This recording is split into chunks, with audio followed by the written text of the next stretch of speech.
Bismillahirrahmanirrahim. Assalamualaikum warahmatullahi wabarakatuh. Kumpulan kami akan membentangkan tentang teori Gestalt. Saya Nur Aisyah binti Muhammad Fazli, nombor metrik 054737. Teori Gestalt. Teori Gestalt mempersepsikan manusia adalah bertanggungjawab terhadap tindakan-tindakan yang dibuatnya. Teori ini memberi fokus kepada di sini dan sekarang, iaitu here and now. Sekiranya seseorang itu selalu memikirkan masa hadapan, maka dia akan mengalami kebimbangan. Oleh itu, teori ini menekankan kewujudan di dunia sekarang dan berfokus kepada diri sendiri serta bersedia untuk merasai kewujudan pada masa sekarang. Latar belakang tokoh. Tokoh utama yang mengembangkan teori ini adalah Frederick Solomon Peirce.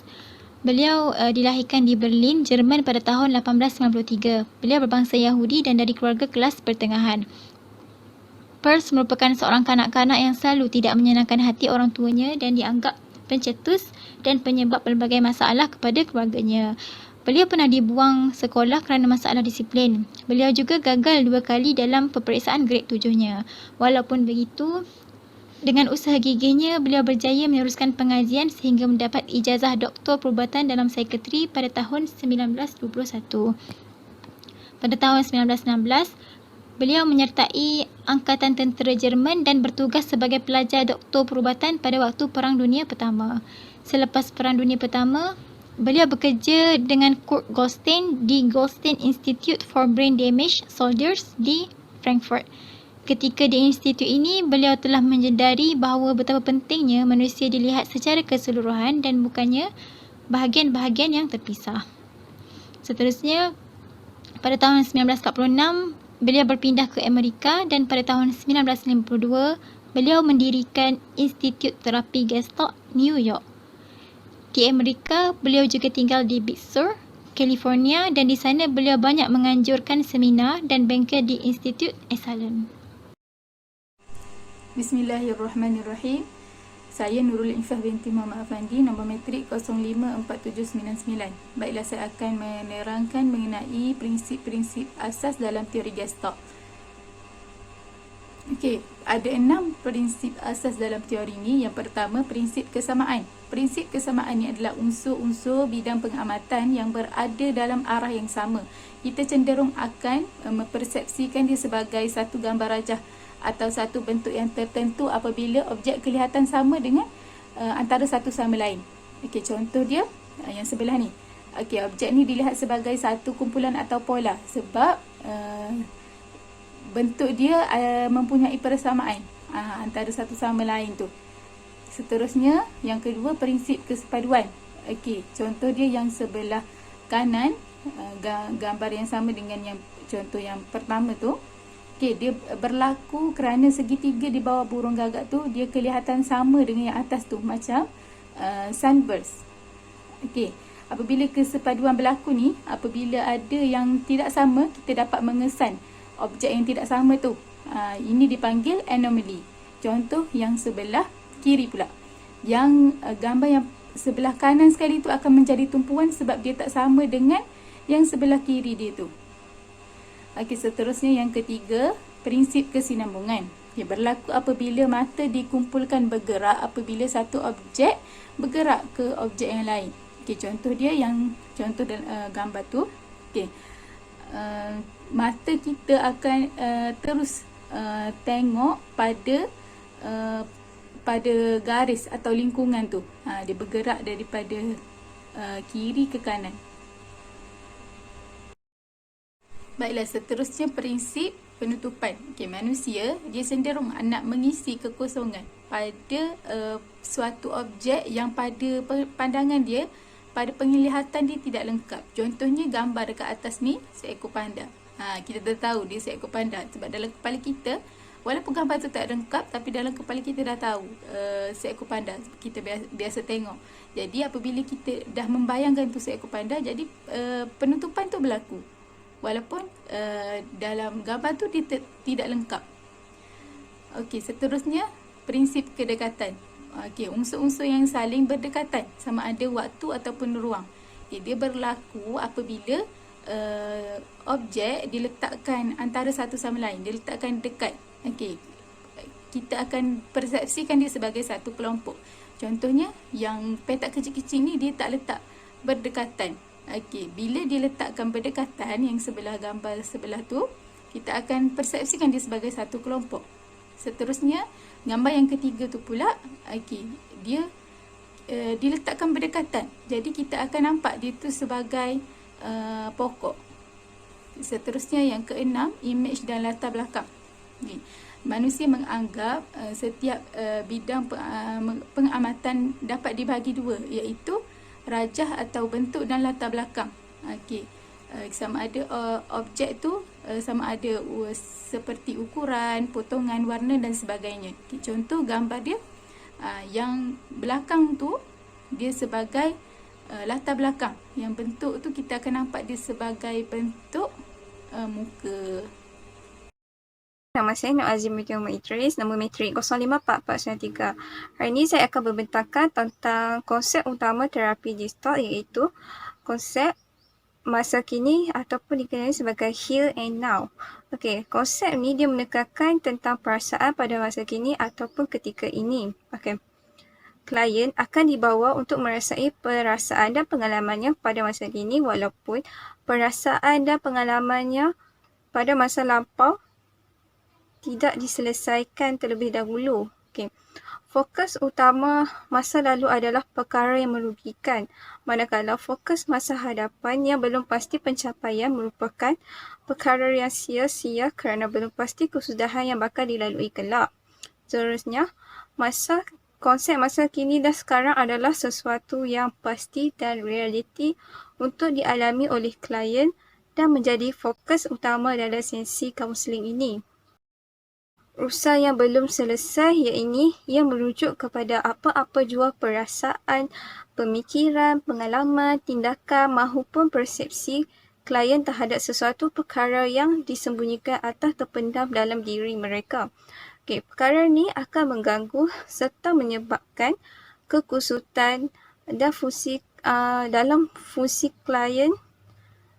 fungsi diri klien pada masa kini.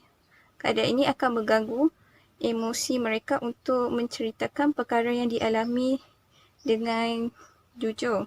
Okay. Seterusnya, klien akan dibawa untuk merasai semula pengalaman lepas yang menyakitkan seolah-olah ia berlaku pada masa kini. Hal ini bertujuan untuk menyedari pengalaman lampau itu dialami oleh klien pada masa kini. Seterusnya, tanggungjawab peribadi, iaitu klien dia dilihat sebagai individu yang berupaya untuk berubah dan bertanggungjawab terhadap diri mereka sendiri. Okay, klien juga dia berpotensi dan berkebolehan serta berupaya membuat perubahan dalam kehidupan dengan menerima tanggungjawab mereka secara peribadi. Okay, klien juga dia bertanggungjawab terhadap perasaan, pemikiran, persepsi, pengalaman dan tindakan yang dilakukan oleh mereka. Okay, seterusnya yang terakhir, sekiranya klien dia membuat alasan atau memberikan sebab yang mengganggu diri mereka untuk berfungsi sepenuhnya, hal ini adalah kerana mereka ingin melepaskan diri daripada menggalas tanggungjawab terhadap diri mereka sendiri untuk menyelesaikan masalah yang dialami. Bismillahirrahmanirrahim. Nama saya Nur Atira Yasmin binti Muhammad Azmi, nombor matrik 054512. Seterusnya, matlamat terapi Gestalt. Yang pertama, memberi kesedaran kepada individu bahawa mereka mempunyai tanggungjawab tersendiri. Maksudnya, teori ini juga cuba untuk membentuk individu agar lebih berdikari, tidak bergantung pada orang lain dan menyedarkan mereka bahawa mereka mampu melakukan perkara-perkara yang jauh lebih baik daripada apa yang disangka mereka sendiri. Matlamat yang kedua, membantu individu lebih mengenali diri sendiri dengan lebih mendalam tanpa perlu berusaha untuk menyesuaikan diri dengan persekitaran. Matlamat yang ketiga, Peirce berpendapat bahawa setiap manusia mempunyai banyak potensi tetapi disebabkan pelbagai halangan, maka individu tersebut tidak dapat menjalani hidupnya dengan sempurna. Matlamat yang keempat, yang terakhir, membantu individu agar dapat merasai dan menyedari segala perasaan dan pengalaman masing-masing. Maksudnya, Hanya dengan merasai dan menyedari perasaan dan pengalamannya, maka seseorang akan berusaha untuk mengubah personaliti sendiri.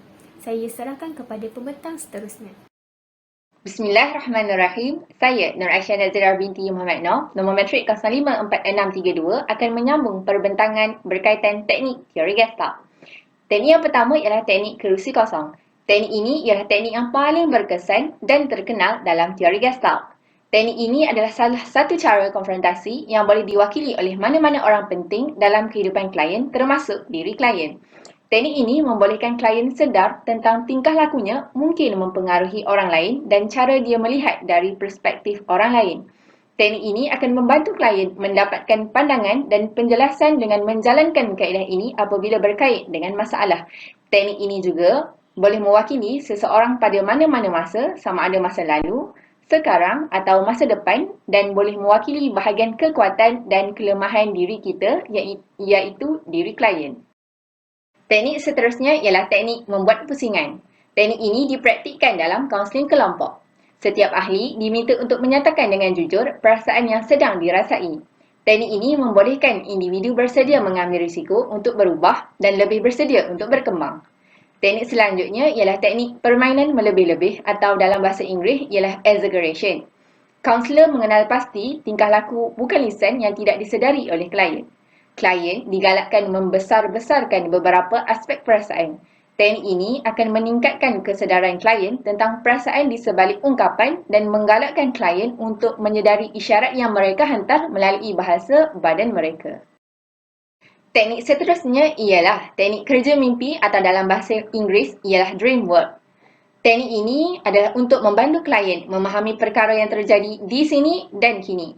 Mimpi dalam teori ini hanya bertindak semula bertujuan memberikan kesedaran kepada klien dan berbeza mimpi ini dengan mimpi dalam teori psikoanalisis. Teknik ini akan menggalakkan klien membangkitkan semula mimpi dengan membina semula impian pada masa ini dan memainkan sebahagian daripada impian seolah-olah berlaku di sini dan kini. Kaunselor akan memberitahu klien untuk menghidupkan mimpi dan memberi suara kepada semua orang dan objek dalam mimpi. Kelebihannya, klien dapat memperoleh lebih banyak hala tuju apabila dia memahami makna impiannya secara menyeluruh. Assalamualaikum warahmatullahi wabarakatuh. Nama saya Bisyara binti Ramzi, nombor matrik 054718. Hari ini saya akan menyambung pembentangan dari sahabat saya yang sebelum ini mengenai teknik dalam teori Gestalt. Okey, yang pertama adalah top dot dan underdog.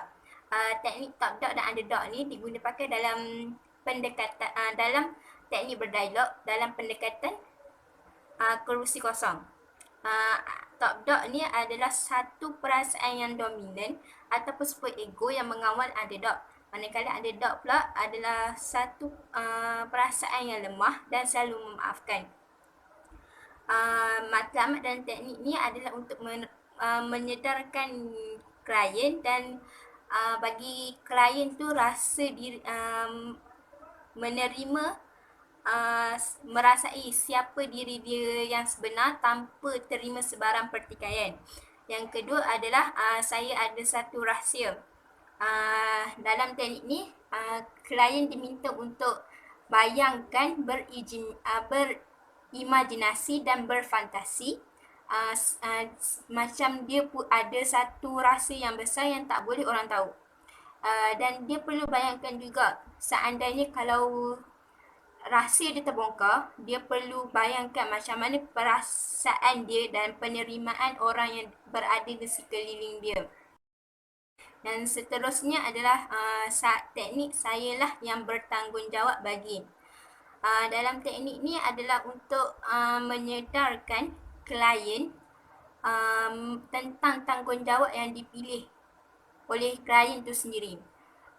Contoh, dia nak buat sesuatu benda, dia kena terima akibat dan atas perbuatan dia tu. Klien, kaunselor akan bagi satu ungkapan, saya bertanggungjawab bagi, dan klien perlu isi tempat kosong tu. Yang terakhir adalah perubahan bahasa. Klien disarankan untuk menggunakan kata ganti nama saya, kata ganti nama kepada saya. Contohnya, contoh dia macam dia klien dia akan kata dia tu asyik mendatangkan masalah. Dia kena ubah, saya ni selalu mendatangkan masalah. Dia untuk menyedarkan. Yang kedua adalah untuk menukar soalan kepada bentuk satu bentuk pernyataan. Dia contoh dia macam dia suka aku ke? Kena ubah, saya tidak pasti sama ada dia suka saya ataupun tidak. Dia untuk matlamat dia adalah untuk menyedarkan klien mengenai masalah yang terjadi itu adalah masalah dia sendiri, bukan masalah orang lain.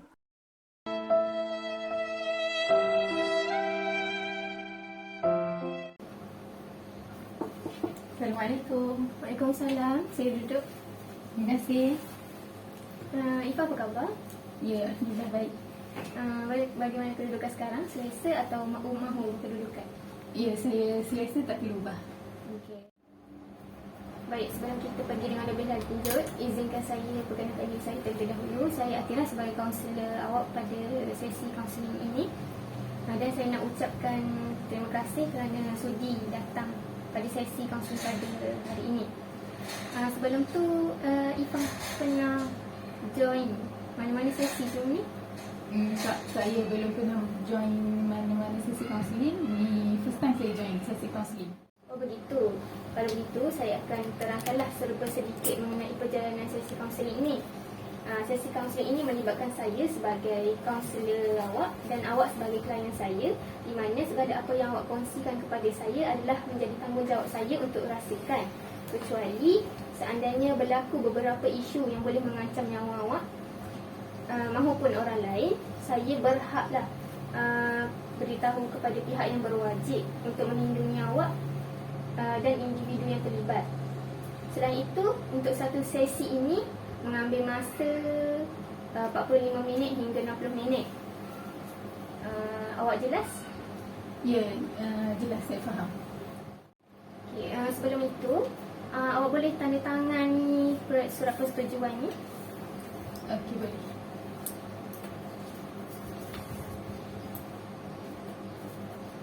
Okay, terima kasih. Boleh kita mulakan sesi? Ya, boleh. Dari apa yang saya lihat dari raut wajah awak ni, saya dapat rasakan yang awak ni mempunyai sesuatu yang penting ingin awak ceritakan kepada saya. Boleh awak ceritakan? Saya selalu bergaduh dengan ayah saya. Boleh saya tahu mengapa awak bergaduh dengan ayah awak? Kami selalu bergaduh sebab kami tidak sependapat. Saya nak belajar jauh dari rumah, tapi ayah saya tak izinkan saya belajar jauh dari rumah.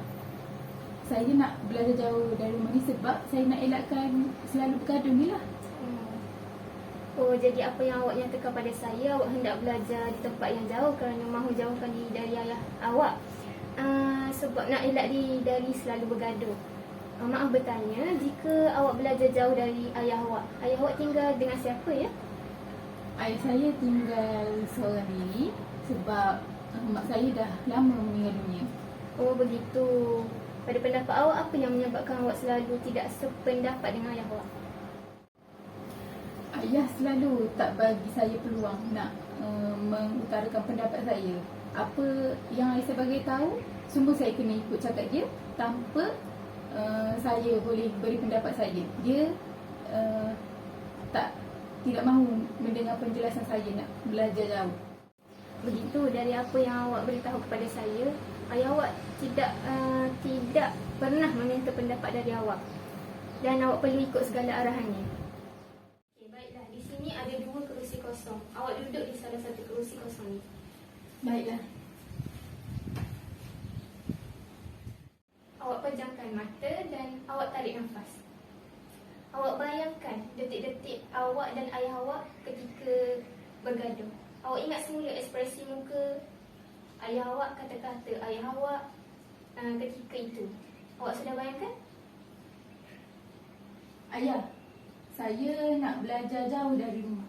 Saya tak nak belajar dekat universiti yang dekat dengan rumah. Sudah? Baik, sekarang awak ubah tempat duduk awak dan duduk di kerusi kosong di hadapan awak.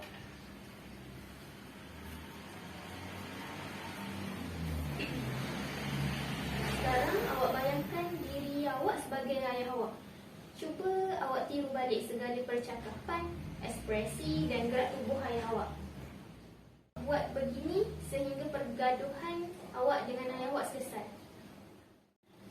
Ayah tak setuju kamu nak sambung belajar dekat tempat yang jauh dari rumah. Sambung je lah yang dekat dengan rumah ni. Kalau kamu nak juga, ayah tak akan tanggung yuran pengajian kamu.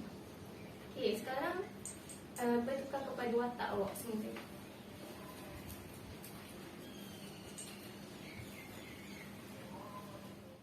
Andai kata ayah awak beri awak peluang untuk menyatakan pendapat awak, apa yang awak ingin katakan padanya?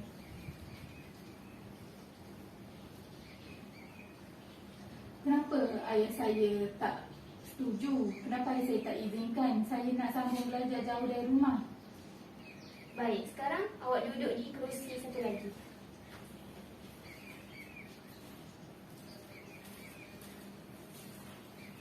Sekali lagi, awak bayangkan diri awak sebagai ayah awak dan nyatakan apa alasan ayah awak mengapa tidak membenarkan awak belajar jauh.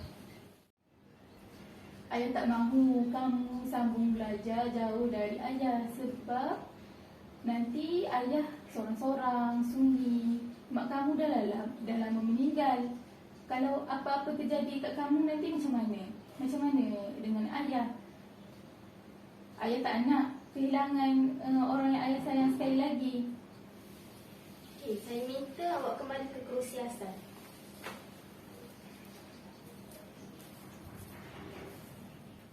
Awak sudah dengarkan mengapa ayah awak tidak mengizinkan awak belajar jauh? Ya, ayah takut kehilangan orang yang disayang sekali lagi. Saya je ayah saya ada.